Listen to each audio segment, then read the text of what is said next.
রবিবার গুম সংক্রান্ত কমিশন অফ ইনকোয়ারি প্রধান উপদেষ্টা ড মোহাম্মদ ইউনূসের কাছে চূড়ান্ত প্রতিবেদন জমা দেয়। এতে উঠে আসে গত ১৭ বছরে দেশে সংগঠিত আইন শৃঙ্খলা বাহিনীর ভয়াবহ চিত্র। রাজনৈতিক কারণেই সবচেয়ে বেশি গুমের ঘটনা ঘটেছে বলে প্রধান উপদেষ্টাকে জানায় কমিশন।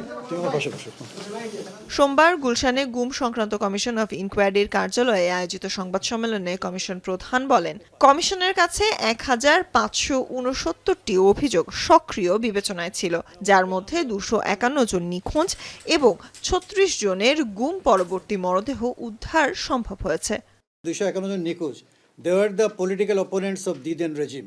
তখনকার যে রেজিম তার পলিটিক্যাল অপোনেন্টস বা পলিটিক্যাল ডিসিডেন্টস, মেইনলি এগুলোকে বিএনপির লোকজন পাওয়া গেছে এবং জামায়াতে ইসলামের।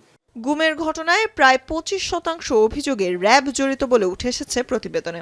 আইন শৃঙ্খলা বাহিনী ছাড়াও সাদা পোশাকে বা প্রশাসনের লোক পরিচয়েও অপহরণের ঘটনা ঘটেছে বলেও উল্লেখ করা হয়। প্রায় ২৫% গুমের অভিযোগে র্যাব জড়িত, এরপর পুলিশ ২৩%। এছাড়াও ডিবি, সিটিটিসি, ডিজিএফআই ও এনএসআই ব্যাপকভাবে গুম করেছে। কমিশনের প্রতিবেদনের ভিত্তিতে গৃহীত পদক্ষেপ ও অগ্রগতি বিষয়ে ৬ মাসের মধ্যে মানবাধিকার কমিশনকে জানাতে নির্দেশ দেওয়া হয়েছে। আমরা এখনো নিখোঁজ, কোনো সন্ধান পাইনি।